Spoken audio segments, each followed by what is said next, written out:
Okay, Chayu, I have a question. Medyo deep question. Okay. Have you ever lost spark on something you love doing? Ooh, it's a cool question. I think the thing I lost spark from is probably playing the guitar, like the ukulele. Parang nawala lang talaga ako ng motivation to do it eh. Like, bigla-bigla na lang. Siguro it's because of the classes or I don't know. Nawala na nga din yung mga kalyo ko for it eh. Pero, yeah, that's for me. Yes. And I think that's something a lot of kids feel too. Now with everything going on around them, it's easy to get overwhelmed or pressure to keep up. And with that, hello everyone! Welcome back to Tinig Talks, where we give voice to stories and conversations that help us understand kids better, one episode at a time. And I'm Chayo Ordiales, and with me is Julen Canyon. And today's episode is one that hits too close to home. For many, today's topic is all about identity and mental health. How we see ourselves and how we see us, and why staying true to who you are matters most. I'm actually very intrigued by this topic. Like, I feel like it's such an important one to talk about. Like, especially since mental health continues to be an ongoing issue. It's essential for us, especially parents, to understand it better. So they can get a glimpse of what really goes on in a child's mind, how it works, and since we're living in an ever changing generation, it's just as important to keep learning and adapting to help support the younger ones in the best way we can. Agree. And also, sakto yan kasi this topic was tackled in the Munting Kwento series titled In Our Own Ways. Oh. This story talks about a girl named Hannah who loves doing get ready with me vlogs and finds so much joy in creating content. Mm-hmm. But later on, she started getting compared to Luna. Comments like, mas magaling si Luna or mas funny kaya si Mika, until she began questioning herself. Aww. I like the title. Mm. In our own ways, diba? It really fits the story kasi it reminds us that everyone grows and shines differently. Just like Hannah and Luna, they both have their own strengths and styles. But sometimes comparison makes us forget that it's okay to be unique. The title shows that we all have our own ways of expressing ourselves. And that's what makes each of us special. And that's what today's story really highlights. How being constantly compared to others or told what to do can slowly make you lose touch with who you really are. Right. So when that happens, you start asking yourself, am I doing this because I love it? Or is it because it's what people expect from me? Kaya super important talaga pag-usapan ng topic na to kasi we'll talk about how kids and even adults can find their way back, protect their mental health, and reconnect with their true identity. Kaya tune in lang, mga parents, guardians, or adults kasi you guys play a big role in helping kids feel grounded, safe, and understood. Lalo na sa panahon ngayon na mabilis magbago ang mundo online. So let's start with this. How important do you think it is to really know who you are before you share yourself with the world, especially online? Super, super important. Kasi if you don't have a strong sense of who you are, madali ka maapektuhan by what other people say. So, one small comment can easily make you question yourself, diba? And before you know it, yung confidence mo, unting-unting nawawala. Exactly. And sometimes we don't even notice it at first eh. Tulad dun sa story kanina ni Hannah, dun sa Munting Kwento series, she just wanted to have fun creating content. Pero eventually, napansin niya na parang may nagbabago na talaga. What used to feel like a hobby suddenly felt like something she had to perfect. And when people started comparing her to others, it affected how she saw herself. Right. And that's something a lot of us can actually relate to, whether you're a student or an artist, even an influencer. So constant comparison can make you forget why you even started in the first place. Minsan dahil lang may mas magaling or may mas sikat, bigla kang nagdududa kung deserve mo ba yung ginagawa mo eh. So, like, especially as us, di ba? Artists, ang daming ang daming makikita mo na feeling mo mas magaling sila. Yes. So, nakakawalang gana for me. At least, ako din. Relate Nawawalan ako. naman. Yes. Ako kasi medyo may issue ako sa kapag nag-start ako sa bagay tapos hindi ako magaling. Parang ayoko na ituloy. Like, hindi ako yung type ng tao na, ay, hindi ako magaling. So, magta-try ako na magta-try. Kaya Oo, nawawalan talaga ako ng gana. Tapos kapag nakikita ko pa, or nako-compare ko yung sarili ko sa ibang tao, parang mas nakaka-down laro ng confidence na, alam, ang galing-galing na niya, bakit ko pa gagawin? Wag na lang siya na lang dyan. Nakaka-down talaga siya ng confidence. And when that happens kasi, the joy slowly fades. Parang yung thing na you used to love becomes something you feel pressured to do. Not because it makes you happy, but because you feel like you have to meet expectations. Yeah, exactly. It's like you're performing instead of expressing. So the pressure to be perfect or to be liked online can lead to really immediate burnout. And that's when mental health starts to take a hit. So to anyone listening right now, maybe you felt that too, or maybe may kakilala kayo na going through the same exact situation. Remember that your worth isn't measured by likes, views, or how people compare you to others. True. So what matters most is staying authentic. Kasi once you start pretending to be someone you're not, just to fit in, just to be liked, doon na nagsisimula yung stress, insecurity, and pressure. And the more you pretend, the harder it is to recognize yourself. Yes, and of course, as always, parents play a big role here. They can help their kids build a stronger sense of self and identity by encouraging them to do things they genuinely enjoy. Hindi yung kung ano lang yung maganda tingnan online or para sa image nila, di ba? So remember to ask them questions like, what do you enjoy most about this? And how does this make you feel? These simple check-ins help kids reflect on why they're doing something and remind them that their feelings matter more than what the feedbacks of strangers give. Yes, and let's not forget that being a influencer or content creator can be fun and empowering. It teaches kids creativity, confidence, and communication. But of course, it also comes with challenges that aren't always obvious to adults. Di ba we often joke around na, ala, ayoko na mag-aral, maging influencer na lang ako. But syempre, hindi rin naman ganun kadali yung pagiging influencer, lalo na yung mga bata. Kapag bata pa lang, may spotlight na talaga sa kanila. And that's why parents and guardians should be mindful. You should encourage breaks, remind them na it's okay to rest. Siyempre, bata pa kayo. Sulitin nyo na yan. Kadaming pressure, guys. So, they don't need or have to chase every talent. The goal is to make content creation a healthy outlet, not a heavy responsibility. Because when a child feels supported, seen, and accepted, whether they're online or offline, mas madali para sa kanila to enjoy what they do without losing themselves along the way. True. This episode of Tinig Talks is brought to you by the Munting Tinig Project and our Munting Cuentos storybooks. Meaningful stories for modern families raising digitally connected kids. Now, let's move on to one of my favorite parts of the show, Tinig Stories. This is where we really get to hear the voices of kids who grew up in the spotlight, the ones behind the screens, and their experiences that often go unnoticed. So today, we'll be talking about someone we'll call Shea. So these are real stories from former kidfluencers we interviewed, and they remind us that growing up online isn't always as simple as it looks. Yes.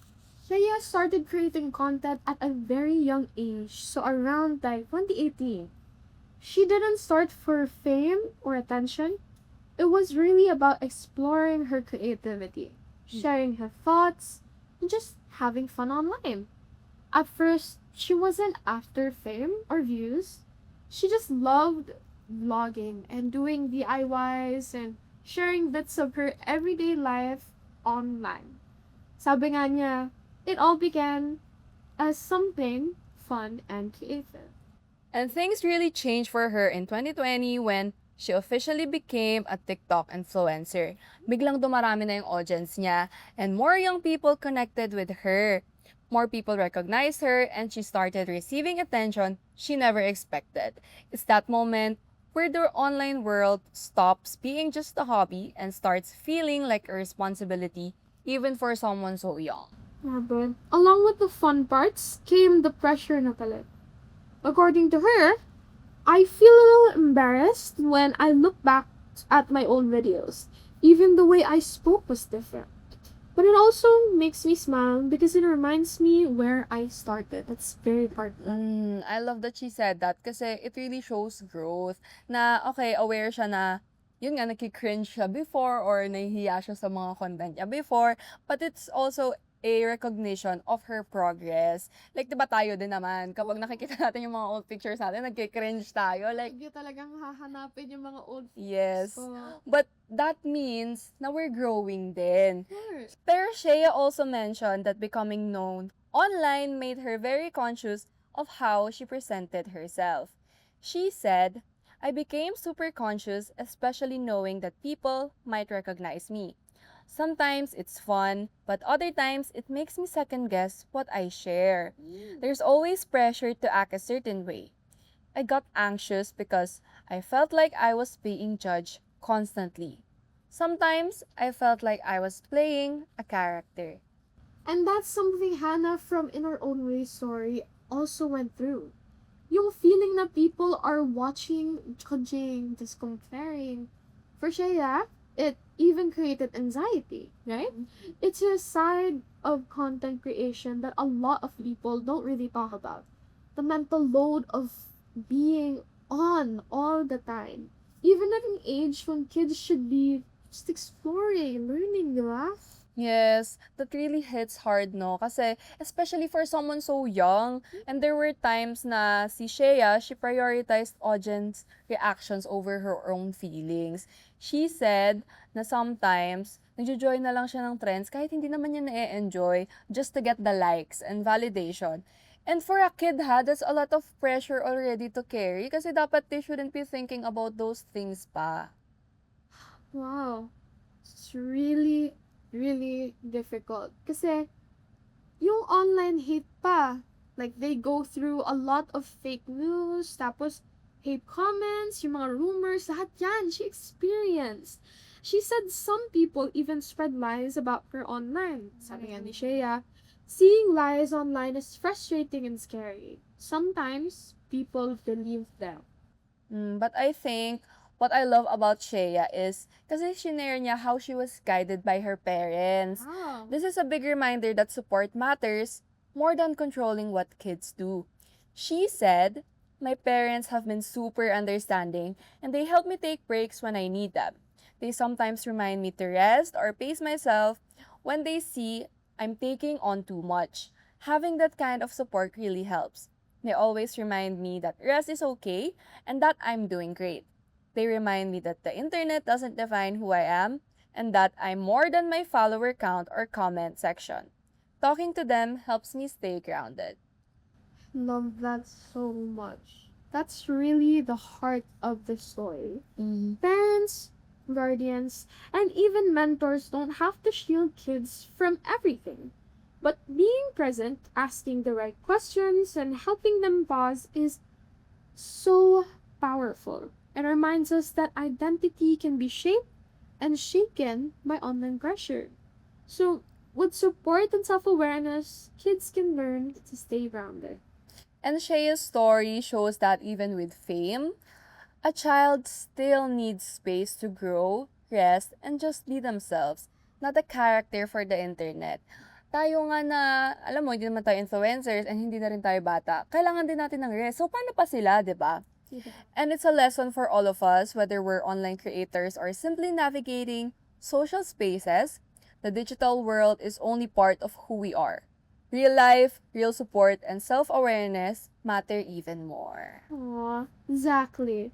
I think what's really important here is how much difference it makes when a child feels seen and supported. Like, it's not about controlling what they do online, but being there when they need guidance and just someone to talk to, really. Right. Sometimes kasi we forget na kahit yung smallest encouragement lang, like it's okay to take a break, you're doing great, can really help kids feel grounded and comforted as well.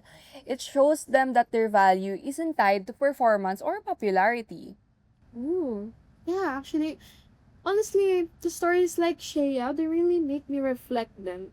Parang reminder sa atin na kahit we might be older or more experienced, we still need that safe space to just be ourselves, away from pressures and expectations. And I think everyone deserves that. Yes.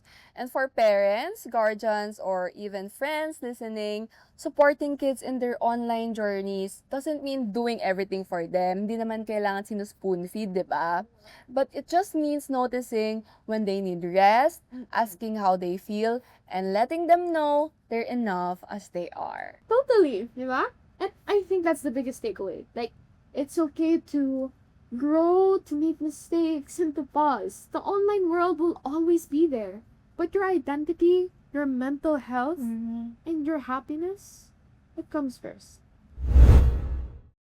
So earlier kanina, 'di ba, I asked you na kung ma-experience ka ba na na-lose mo yung spark mo.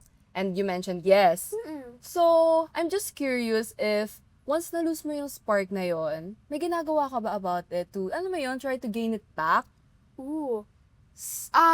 Usually, pag ginagawa ko yun, yung gusto kong gawin to gain my spark back, it's, I don't know if you guys do this then, pero I watch other people do it. Oh, Alam mo yun? Yung, yes. if ever gusto kong mag-paint, tapos nawawalan ako ng gana, gusto kong nanonood ako ng mga videos. Oh, see, it's also collected to content, Yes, di ba? yes. So I'm also watching videos of people doing it for me to feel inspired then na to create it. Kasi, katulad nung sinabi ko, gitara or ukulele, those instruments, like, I haven't touched them in how many months na. Kasi, I've been so busy, tapos, napapansin ko na parang wala akong sa time magtugtog na.